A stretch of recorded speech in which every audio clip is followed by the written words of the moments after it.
នារីនឹមនួនអូនល្អណាស់ណាស្ងួន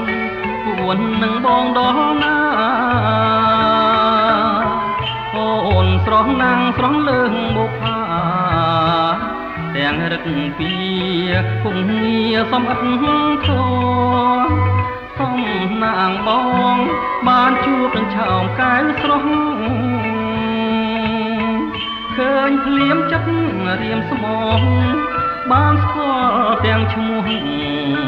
ពីរោះជាប់ចិត្តគេងគិតរាល់ថ្ងៃស្រមៃជានិច្ច